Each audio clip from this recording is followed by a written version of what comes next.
ಪಠ್ಯಪುಸ್ತಕದಲ್ಲಿ ಬಹು ಆಯ್ಕೆ ಪ್ರಶ್ನೆಗಳ ಸರಣಿಗಳನ್ನು ನೋಡ್ತಾ ಇದ್ದೀವಿ. ಸೊ ಇದಕ್ಕಿಂತ ಮುಂಚೆ ನಾನು ಮೊದಲ ಭಾಗ ಈ ಪಾಠದ ಮೇಲೆ ಹಾಕಿದ್ದೀನಿ. ಕರ್ನಾಟಕದಲ್ಲಿ ಬ್ರಿಟಿಷ್ ಆಳ್ವಿಕೆಗೆ ಪ್ರತಿರೋಧಗಳು ಅಂತಕ್ಕಂಥ ಮೊದಲ ಭಾಗದಲ್ಲಿ 20 ಬಹು ಆಯ್ಕೆ ಪ್ರಶ್ನೆಗಳನ್ನು ನೋಡಿದ್ದೀವಿ. ಇವತ್ತು ಈ ಮುಂದುವರಿದ ಭಾಗದಲ್ಲಿ ಕೂಡ 20 ಬಹು ಆಯ್ಕೆ ಪ್ರಶ್ನೆಗಳನ್ನು ಈ ವಿಡಿಯೋದಲ್ಲಿ ತಂದಿದ್ದೀನಿ. ಸೊ ಇನ್ನೊಂದು ಭಾಗದಲ್ಲಿ 20 ಪ್ರಶ್ನೆಗಳಾದರೆ ಈ ಪಾಠ ಮುಗಿಯುತ್ತೆ. ಸೊ ಅದನ್ನು ಕೂಡ ಶಾರ್ಟ್ಲಿಯಾಗಿ ನಾನು ಅಪ್ಲೋಡ್ ಮಾಡ್ತೀನಿ. ತಾವುಗಳು ಹೊಸಬರಾಗಿದ್ದರೆ ನಮ್ಮ ಚಾನೆಲ್ಗಳಾಗಿರ್ತಕ್ಕಂಥ ಸ್ಟಡಿ ವಿತ್ ಪರಶುರಾಮ್ ಹಾಗೂ ಸ್ಮಾರ್ಟ್ ವರ್ಕ್ ಎರಡನ್ನೂ ಕೂಡ ಸಬ್ಸ್ಕ್ರೈಬ್ ಮಾಡಿ ಬೆಲ್ ಐಕಾನನ್ನು ಒತ್ತಿ. ಇದರಿಂದ ಮುಂಬರ್ತಕ್ಕಂಥ ನೋಟಿಫಿಕೇಶನ್ಗಳನ್ನು ತಮಗೆ ಸಿಗುತ್ತೆ. ಅಷ್ಟೇ ಅಲ್ಲದೆ ನೀವುಗಳು ನಮ್ಮ ಟೆಲಿಗ್ರಾಮ್ ಗ್ರೂಪ್ಗೂ ಕೂಡ ಬಂದು ಸೇರಿಕೊಳ್ಳಬಹುದು. ಆ ಟೆಲಿಗ್ರಾಮ್ ಲಿಂಕನ್ನು ಈ ವಿಡಿಯೋದ ಡಿಸ್ಕ್ರಿಪ್ಷನ್ ಬಾಕ್ಸ್ನಲ್ಲಿ ಹಾಕಿರ್ತೀನಿ. ಇಲ್ಲಿಯವರೆಗೆ ಅಪ್ಲೋಡ್ ಮಾಡಿರ್ತಕ್ಕಂಥ ವಿಡಿಯೋಗಳನ್ನು ಡಿಸ್ಕ್ರಿಪ್ಷನ್ ಬಾಕ್ಸ್ನಲ್ಲಿ ಮತ್ತು ಕಮೆಂಟ್ನಲ್ಲಿ ಫಸ್ಟಾಗಿ ಪಿನ್ನನ್ನು ಮಾಡಿದ್ದೀನಿ. ಸೊ ದಯಮಾಡಿ ತಾವು ವಿಡಿಯೋಗಳನ್ನು ನೋಡ್ತೀರಾ. ನೋಡಿದ ಮೇಲೆ ಹೆಚ್ಚೆಚ್ಚು ಜನರಿಗೆ ಶೇರ್ಗಳನ್ನು ಮಾಡಿ, ಲೈಕ್ಗಳನ್ನು ಮಾಡಿ ಅಂತ ಹೇಳ್ತಾ, ಬ್ರಿಟಿಷ್ ಆಳ್ವಿಕೆಗೆ ಪ್ರತಿರೋಧಗಳು ಕರ್ನಾಟಕದಲ್ಲಿ ಹೇಗಾಯಿತು ಅಂತಕ್ಕಂಥದ್ದ ಪಾಠದಲ್ಲಿ ಎರಡನೆಯ ಭಾಗದಲ್ಲಿ ಬಹು ಆಯ್ಕೆ ಪ್ರಶ್ನೆಗಳನ್ನು ನೋಡೋಣ. ಪ್ರಶ್ನೆ 21. ಅಯ್ಯನೋರ ಮತ್ತು ಕಾಂಗನೂರ ಕೋಟೆಗಳು ಯಾರ ವಶದಲ್ಲಿದ್ದವು? ಮುಖ್ಯವಾಗಿರ್ತಕ್ಕಂಥ ಅಯ್ಯನೋರ ಮತ್ತು ಕಾಂಗನೂರ ಅಂತಕ್ಕಂಥ ಕೋಟೆಗಳು ಬರ್ತವೆ. ಇವು ಯಾರ ವಶದಲ್ಲಿದ್ದವು ಅಂತಕ್ಕಂಥ ಪ್ರಶ್ನೆ ಇದೆ. ಎ ಇಂಗ್ಲಿಷರ, ಬಿ ಫ್ರೆಂಚರ, ಸಿ ಡಚ್ಚರ, ಯಾ ಡಿ ಮರಾಠರ? ಈ ಅಯ್ಯನೋರ ಮತ್ತು ಕಾಂಗನೂರ ಅಂತಕ್ಕಂಥ ಕೋಟೆಗಳು ಡಚ್ಚರ ವಶದಲ್ಲಿದ್ದವು. ಸೊ ಸಿ ಡಚ್ಚರು ಅಂತಕ್ಕಂಥ ಸರಿಯಾದ ಉತ್ತರ. ಮುಂದಿನ ಪ್ರಶ್ನೆ, ಮೂರನೇ ಆಂಗ್ಲೋ ಮೈಸೂರು ಯುದ್ಧದಲ್ಲಿ ಬ್ರಿಟಿಷರ ಸೈನ್ಯದ ನಾಯಕತ್ವವನ್ನು ವಹಿಸಿದ್ದವರು ಯಾರು? ಮೂರನೇ ಆಂಗ್ಲೋ ಮೈಸೂರು ಯುದ್ಧ ನಡೀತಲ್ಲ, ಈ ಒಂದು ಯುದ್ಧದಲ್ಲಿ ಬ್ರಿಟಿಷ್ ಸೈನ್ಯದ ನೇತೃತ್ವವನ್ನ ಯಾರು ವಹಿಸಿಕೊಂಡಿದ್ರು? A Lord Wellesley, B Lord Dalhousie, C Sir Eyre Coote, ಯಾ ಡಿ ಲಾರ್ಡ್ ಕಾರ್ನ್ ವಾಲಿಸ್? ಸರಿಯಾಗಿರ್ತಕ್ಕಂಥ ಉತ್ತರ ಇತ್ತು ಆಯ್ಕೆ ಡಿ ಲಾರ್ಡ್ ಕಾರ್ನ್ ವಾಲಿಸ್ ಅವ್ರು ಏನ್ ಮಾಡ್ತಾರಪ್ಪ ಅಂದ್ರೆ ಮೂರನೇ ಆಂಗ್ಲೋ ಮೈಸೂರು ಯುದ್ಧದಲ್ಲಿ ಬ್ರಿಟಿಷ್ ಸೈನ್ಯದ ಒಂದು ನಾಯಕತ್ವವನ್ನು ವಹಿಸಿಕೊಳ್ತಾರೆ.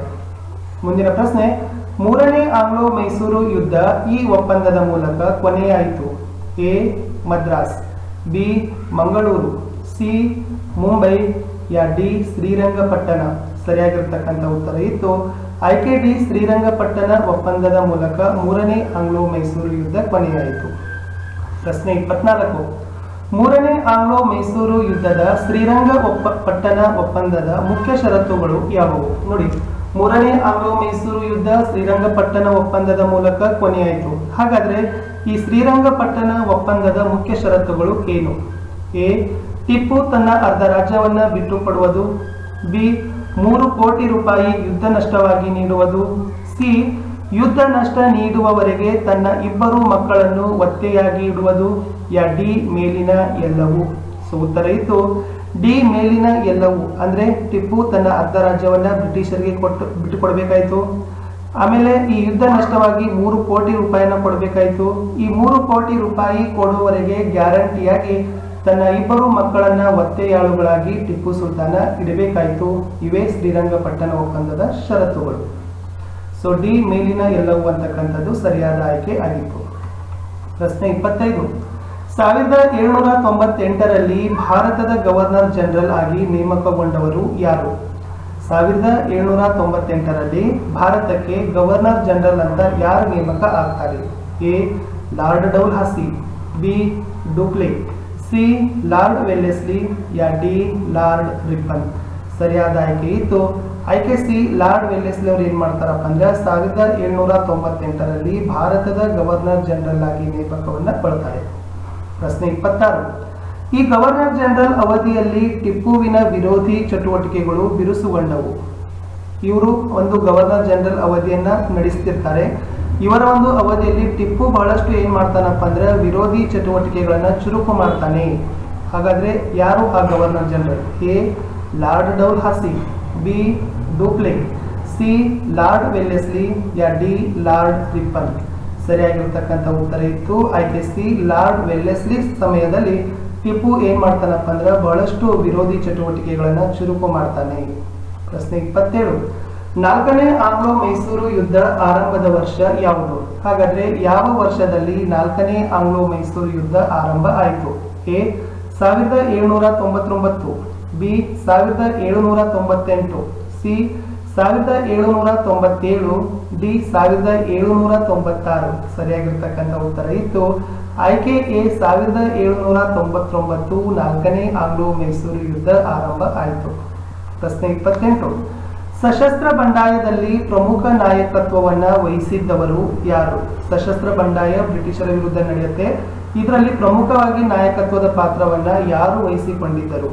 A Hyder Ali, B Tipu Sultan, C Dhondiya Wagh, ಯಾ ಡಿ ಮೇಲಿನ ಎಲ್ಲರೂ ಅಂತ ಇದೆ. ಸೊ ಉತ್ತರ ಇತ್ತು ಆಯ್ಕೆ ಸಿ ದೋಂಡಿಯಾ ವಾಘ ಸಶಸ್ತ್ರ ಬಂಡಾಯದಲ್ಲಿ ಮುಖ್ಯವಾಗಿ ನಾಯಕತ್ವದ ಪಾತ್ರವನ್ನ ವಹಿಸಿಕೊಳ್ತಾನೆ. ಮುಂದಿನ ಪ್ರಶ್ನೆ, ದೋಂಡಿಯಾ ಯಾವ ಮರಾಠ ಕುಟುಂಬದಲ್ಲಿ ಜನಿಸಿದ್ದನು? ಹಾಗಾದ್ರೆ ದೋಂಡಿಯಾ ವಾಘನ ಒಂದು ಮರಾಠ ಕುಟುಂಬದಲ್ಲಿ ಜನನ ಆಗ್ತದ, ಅದು ಯಾವ ಮರಾಠ ಕುಟುಂಬ ಅಂತ ಕೇಳಿದ್ದಾರೆ. A Pune, B Satara, C Channagiri, ಯಾ ಡಿ ಸಾತ್ಪುರ. ದೋಂಡಿಯಾ ವಾಘ್ ಏನ್ ಮಾಡ್ತಾನಪ್ಪ ಅಂದ್ರೆ ಚನ್ನಗಿರಿಯ ಮರಾಠ ಕುಟುಂಬದಲ್ಲಿ ಜನನವನ್ನ ಹೊಂದುತ್ತಾನೆ. ಆಯ್ಕೆ ಸಿ ಚನ್ನಗಿರಿ ಅಂತಕ್ಕಂಥದ್ದು ಸರಿಯಾದ ಉತ್ತರ ಇತ್ತು. ಪ್ರಶ್ನೆ 30, ಮರಾಠಿ ಭಾಷೆಯಲ್ಲಿ ವಾಘ್ ಎಂದರೇನು? ನೋಡಿ, ಮರಾಠಿ ಭಾಷೆಯಲ್ಲಿ ವಾಘ್ ಅನ್ನ ಯಾವುದಕ್ಕೆ ವಾಘ್ ಅಂತ ಕರೀತಾರೆ? ಎ ಯುದ್ಧ, ಬಿ ಹುಲಿ, ಸಿ ಸಿಂಹ, ಯಾ ಡಿ ಆನೆ. ಮರಾಠಿ ಭಾಷೆಯಲ್ಲಿ ವಾಘ್ ಪದದ ಅರ್ಥ ಏನಪ್ಪ ಅಂದ್ರೆ ಆಯ್ಕೆ ಬಿ ಹುಲಿ ಅಂತಕ್ಕಂಥದ್ದು ಸರಿಯಾದ ಉತ್ತರ ಆಗಿತ್ತು. ಮುಂದಿನ ಪ್ರಶ್ನೆಗೆ ಹೋಗೋಣ. ಪ್ರಶ್ನೆ ಸಂಖ್ಯೆ 31, ಹೈದರ್ ಅಲಿಯ ಸೈನ್ಯದಲ್ಲಿ ಅಶ್ವಾರೋಹಿ ಸೈನಿಕ ಆಗಿದ್ದವನು ಯಾರು? ನೋಡಿ, ಈ ಒಬ್ಬ ಮನುಷ್ಯ ಹೈದರ್ ಅಲಿಯ ಸೈನ್ಯದಲ್ಲಿ ಅಶ್ವಾರೋಹಿ ದಳದಲ್ಲಿ ಸೈನಿಕ ಆಗಿದ್ದ. A Tipu Sultan, B Dhondiya Wagh, C Sangolli Rayanna, ಯಾ ಡಿ ಅಮರ ಸುಳ್ಯ. ಸರಿ ಉತ್ತರ ಇತ್ತು ಆಯ್ಕೆ ಬಿ ದೋಂಡಿಯಾ ವಾಘ್. ಈತ ಏನಾಗಿದ್ದಪ್ಪ ಅಂದ್ರೆ ಹೈದರ್ ಅಲಿಯ ಅಶ್ವಾರೋಹಿ ದಳದಲ್ಲಿ ಸೈನಿಕನಾಗಿ ಕೆಲಸವನ್ನ ಮಾಡ್ತಾ ಇದ್ದ. ಪ್ರಶ್ನೆ 32, ದೋಂಡಿಯಾ ವಾಘನಿಗೆ ಸಹಾಯ ಹಸ್ತವನ್ನ ನೀಡಿದವರು ಯಾರು? ನೋಡುವ, ಎ ಇಂಗ್ಲಿಷರು, ಬಿ ಪೋರ್ಚುಗೀಸರು, ಸಿ ಡಚ್ಚರು, ಯಾ ಡಿ ಫ್ರೆಂಚರು. ದೋಂಡಿಯಾ ವಾಘನಿಗೆ ಸಹಾಯ ಹಸ್ತವನ್ನ ನೀಡಿದವರು ಆಯ್ಕೆ ಡಿ ಫ್ರೆಂಚರು ಸರಿಯಾಗಿರ್ತಕ್ಕಂಥ ಉತ್ತರ ಆಗಿತ್ತು. ಪ್ರಶ್ನೆ 33, ದೋಂಡಿಯಾ ವಾಘನಿಗೆ ಅಂತ್ಯವನ್ನು ಹಾಡಲು ನಿರ್ಧರಿಸಿದವರು ಯಾರು? ಬಹಳಷ್ಟು ದೋಂಡಿಯಾ ವಾಘನನ್ನ ಅಂತ್ಯವನ್ನೇ ಹಾಡಬೇಕು ಅಂತಕ್ಕಂಥ ನಿರ್ಧರಿಸಿಕೊಂಡವರು ಯಾರು? A Lord Dalhousie, B Lord Wellesley, C Dupleix, ಯಾ ಡಿ ಸರ್ ಐರ್ ಫೋರ್ಟ್. ಸರಿಯಾಗಿರ್ತಕ್ಕಂಥ ಉತ್ತರ ಇತ್ತು ಆಯ್ಕೆ ಬಿ ಲಾರ್ಡ್ ವೆಲ್ಲೆಸ್ಲಿ. ಏನ್ ಮಾಡ್ತಾನಪ್ಪ ಅಂದ್ರೆ ದೋಂಡಿಯಾ ವಾಘನ ಚಟುವಟಿಕೆಗಳಿಗೆ ಆತನನ್ನ ಅಂತ್ಯವನ್ನೇ ಹಾಡಬೇಕಂತ ನಿರ್ಧಾರವನ್ನ ಮಾಡ್ತಾರೆ. ಪ್ರಶ್ನೆ 34, ದೋಂಡಿಯಾ ವಾಘ್ನನ್ನು ಹತ ಮಾಡಿದ ಸ್ಥಳ ಯಾವುದು? ಯಾವ ಸ್ಥಳದಲ್ಲಿ ದೋಂಡಿಯಾ ವಾಘ್ನನ್ನ ಹತವನ್ನ ಮಾಡಿದ್ರು ಅಥವಾ ಹತ್ಯೆಯನ್ನ ಮಾಡಿದ್ರು? A Yapal Parvi, B Konagal, C Mahe, ಯಾ ಡಿ ಹರಿಹರ. ನೋಡಿ, ಕೋನ್ಗಲ್ ಅಲ್ಲಿ ಏನ್ ಮಾಡ್ತಾರಪ್ಪ ಅಂದ್ರೆ ದೋಂಡಿಯಾ ವಾಘ್ನನ್ನ ಹತ ಮಾಡ್ತಾರೆ. ಅದುವೇ ಆತನನ್ನ ಹತ್ಯೆಗೊಂಡಿರ್ತಕ್ಕಂಥ ಸ್ಥಳ ಆಯ್ಕೆ ಬಿ ಕೋನ್ಗಲ್.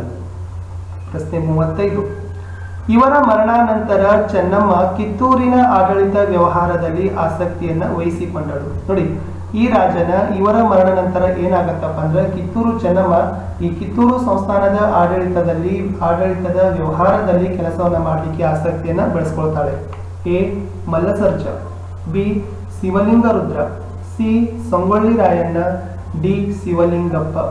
ಸರಿಯಾಗಿರ್ತಕ್ಕಂಥ ಉತ್ತರ ಇತ್ತು ಮಲ್ಲಸರ್ಜನ ಮರಣ ಆಗ್ತದ. ಆ ಮರಣ ಆದ ನಂತರ ಕಿತ್ತೂರು ಸಂಸ್ಥಾನದ ಆಡಳಿತ ವ್ಯವಹಾರದಲ್ಲಿ ಕಿತ್ತೂರು ಚೆನ್ನಮ್ಮ ಆಸಕ್ತಿಯನ್ನ ವಹಿಸಿಕೊಳ್ತಾಳೆ. ಪ್ರಶ್ನೆ 36, ಇವರ ಮರಣಾನಂತರ ಚೆನ್ನಮ್ಮ ದತ್ತು ತೆಗೆದುಕೊಂಡಳು. ಹಾಗಾದ್ರೆ ಯಾರ ಮರಣ ನಂತರ ಚೆನ್ನಮ್ಮ ಒಂದು ಮಗುವನ್ನ ದತ್ತು ತೆಗೆದುಕೊಳ್ತಾಳೆ? ನೋಡುವ, A Mallasarja, B Shivalinga Rudra Sarja, C Sangolli Rayanna, ಯಾ ಡಿ ಶಿವಲಿಂಗಪ್ಪ. ಸರಿಯಾಗಿರ್ತಕ್ಕಂಥ ಉತ್ತರ ಇತ್ತು ಆಯ್ಕೆ ಬಿ ಶಿವಲಿಂಗ ರುದ್ರ ಸರ್ಜನ ಮರಣದ ನಂತರ ಚೆನ್ನಮ್ಮ ಏನ್ ಮಾಡ್ತಾಳಪ್ಪ ಅಂದ್ರೆ ಒಂದು ಮಗುವನ್ನು ದತ್ತಕವನ್ನಾಗಿ ತೆಗೆದುಕೊಳ್ತಾಳೆ. ಪ್ರಶ್ನೆ 37, ಶಿವಲಿಂಗ ರುದ್ರ ಸರ್ಜನ ಮರಣಾನಂತರ ಚೆನ್ನಮ್ಮ ಇವನನ್ನು ದತ್ತನ ತೆಗೆದುಕೊಳ್ತಾಳೆ. ಶಿವಲಿಂಗ ರುದ್ರ ಸರ್ಜನ ಮರಣ ಆಗ್ತದ, ಅವಾಗ ಕಿತ್ತೂರು ಚೆನ್ನಮ್ಮ ಏನ್ ಮಾಡ್ತಾಳಪ್ಪ ಅಂದ್ರೆ ಯಾರನ್ನ ದತ್ತನ ತೆಗೆದುಕೊಳ್ತಾಳೆ? A Mallasarja, B Shivalinga, C Sangolli Rayanna, D Shivalingappa. So Shivalinga Rudra ಸರ್ಜನದ ಮರಣದ ನಂತರ ಚೆನ್ನಮ್ಮ ಏನ್ ಮಾಡ್ತಾಳಪ್ಪ ಅಂದ್ರೆ ಶಿವಲಿಂಗಪ್ಪನನ್ನ ದತ್ತನ ತೆಗೆದುಕೊಳ್ತಾಳೆ. ಸೊ ಆಯ್ಕೆ ಡಿ ಶಿವಲಿಂಗಪ್ಪ ಅಂತಕ್ಕಂಥದ್ದು ಸರಿಯಾದ ಉತ್ತರ ಆಗಿತ್ತು. ಪ್ರಶ್ನೆ 38, ಧಾರವಾಡದ ಕಲೆಕ್ಟರ್ ಹಾಗೂ ಏಜೆಂಟರ್ ಆಗಿದ್ದವರು ಯಾರು? ಸೊ ಆಗಿನ ಸಂದರ್ಭದಲ್ಲಿ ಕಿತ್ತೂರು ಸಂಸ್ಥಾನ ನಡೀತಿತ್ತಲ್ಲ, ಸೊ ಆವಾಗಿನ ಸಂದರ್ಭದಲ್ಲಿ ಯಾರು ಧಾರವಾಡದ ಕಲೆಕ್ಟರ್ ಮತ್ತು ಏಜೆಂಟರು ಆಗಿದ್ದರು? A Mallasarja, B Shivalinga, C Colonel Deak, ಯಾ ಡಿ ಥ್ಯಾಕರೆ.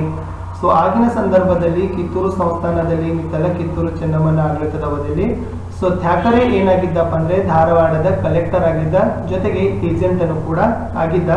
ಸೊ ಆಯ್ಕೆ ಡಿ ಥ್ಯಾಕರೆ ಅಂತಕ್ಕಂಥದ್ದು ಸರಿಯಾದ ಉತ್ತರ ಆಗಿತ್ತು. ಪ್ರಶ್ನೆ 39, ಕಿತ್ತೂರು ಮತ್ತು ಬ್ರಿಟಿಷರ ಮಧ್ಯೆ ಯುದ್ಧದಲ್ಲಿ ಗುಂಡೇಟಿಗೆ ಬಲಿಯಾದವರು ಯಾರು? ನೋಡಿ, ಕಿತ್ತೂರು ಮತ್ತು ಬ್ರಿಟಿಷರ ಮಧ್ಯೆ ಯುದ್ಧ ನಡೀತದೆ. ಈ ಯುದ್ಧದಲ್ಲಿ ಗುಂಡೇಟಿಗೆ ಯಾರು ಬಲಿಯಾಗ್ತಾರೆ? A Mallasarja, B Shivalinga, C Colonel Deak, ಯಾ ಡಿ ಥ್ಯಾಕರೆ. ಕಿತ್ತೂರು ಮತ್ತು ಬ್ರಿಟಿಷರ ಮಧ್ಯೆ ನಡೆದಕ್ಕಂಥ ಯುದ್ಧದಲ್ಲಿ ಥ್ಯಾಕರೆ ಏನಾಗ್ತಾನಪ್ಪ ಅಂದ್ರೆ ಗುಂಡೇಟಿಗೆ ಬಲಿಯನ್ನ ಆಗ್ತಾನೆ. ಈ ಒಂದು ವಿಡಿಯೋದ ಕಡೆಯ ಪ್ರಶ್ನೆಗೆ ಹೋಗೋಕ್ಕಿಂತ ಮುಂಚೆ ವಿದ್ಯಾರ್ಥಿಗಳೇ, ದಯಮಾಡಿ ನಮ್ಮ ಚಾನೆಲ್ಗಳಾಗಿರ್ತಕ್ಕಂಥ ಸ್ಟಡಿ ವಿತ್ ಪರಶುರಾಮ್ ಹಾಗೂ ಸ್ಮಾರ್ಟ್ ವರ್ಕ್ ಎರಡನ್ನೂ ಕೂಡ ಸಬ್ಸ್ಕ್ರೈಬ್ ಮಾಡಿ, ಜೊತೆಗೆ ಬೆಲ್ ಐಕಾನ್ ಅನ್ನು ಒತ್ತಿ. ಇದರಿಂದ ಮುಂಬರ್ತಕ್ಕಂಥ ವಿಡಿಯೋಗಳ ನೋಟಿಫಿಕೇಶನ್ ತಮಗೆ ಸಿಗತ್ತೆ. ಅಷ್ಟೇ ಅಲ್ಲದೆ ನೀವುಗಳು ನಮ್ಮ ಟೆಲಿಗ್ರಾಮ್ ಗ್ರೂಪ್ಗೆ ಬಂದು ಸೇರಿಕೊಳ್ಳಿ ಅಂತ ಹೇಳ್ತಾ ಎರಡನೇ ಭಾಗದ ಒಂದು ಮುಂದಿನ ಪ್ರಶ್ನೆ ಹಾಗೂ ಈ ವಿಡಿಯೋದ ಕಡೆಯ ಪ್ರಶ್ನೆ ನೋಡಿ. ಪ್ರಶ್ನೆ 40, ಕಿತ್ತೂರು ಮೇಲೆ ಎರಡನೇ ಬಾರಿಗೆ ಮುತ್ತಿಗೆ ಹಾಕಿದಾಗ ಬ್ರಿಟಿಷರ ನೇತೃತ್ವವನ್ನ ವಹಿಸಿದ್ದವರು ಯಾರು? ಸೊ ಬ್ರಿಟಿಷರು ಕಿತ್ತೂರಿನ ಮೇಲೆ ಎರಡನೇ ಬಾರಿಗೆ ಮುತ್ತಿಗೆಯನ್ನ ಹಾಕ್ತಾರೆ. ಆವಾಗ ಆ ಸೈನ್ಯದ ನೇತೃತ್ವವನ್ನ ನಾಯಕತ್ವವನ್ನ ಯಾರು ವಹಿಸಿಕೊಂಡಿರ್ತಾರೆ? A Mallasarja, B Shivalinga, C Colonel Deak, ಯಾ ಡಿ ಥ್ಯಾಕರೆ. ಸೊ ಎರಡನೇ ಬಾರಿಗೆ ಏನ್ ಮುತ್ತಿಗೆ ಹಾಕ್ತಾರಲ್ಲ, ಅವಾಗ ಕರ್ನಲ್ ಡೀಕ್ ಏನ್ ಮಾಡಿರ್ತಾನಪ್ಪ ಅಂದ್ರೆ ಆ ಬ್ರಿಟಿಷ್ ಸೈನ್ಯದ ನೇತೃತ್ವವನ್ನ ವಹಿಸಿಕೊಂಡಿರ್ತಾನೆ. ವಿದ್ಯಾರ್ಥಿಗಳೇ, ಇಲ್ಲಿಯವರೆಗೆ ಕರ್ನಾಟಕದಲ್ಲಿ ಬ್ರಿಟಿಷ್ ಆಳ್ವಿಕೆಗೆ ಪ್ರತಿರೋಧಗಳು ಅಂತಕ್ಕಂಥ ಪಾಠದ ಎರಡನೇ ಭಾಗದಲ್ಲಿ 20 ಬಹು ಆಯ್ಕೆ ಪ್ರಶ್ನೆಗಳನ್ನ ಅಧ್ಯಯನವನ್ನ ಮಾಡಿದ್ದೇವೆ. ವಿಡಿಯೋ ಇಷ್ಟ ಆದ್ರೆ ಒಂದು ಲೈಕ್ ಮಾಡಿ, ಹೆಚ್ಚೆಚ್ಚು ಜನರಿಗೆ ಶೇರ್ ಮಾಡಿ, ಚಾನೆಲ್ಗಳನ್ನ ಸಬ್ಸ್ಕ್ರೈಬ್ ಮಾಡಿ ಅಂತ ಹೇಳ್ತಾ ಮತ್ತೆ ಸಿಗುವ ಇದೇ ಪಾಠದ ಮುಂದಿನ ಭಾಗದಲ್ಲಿ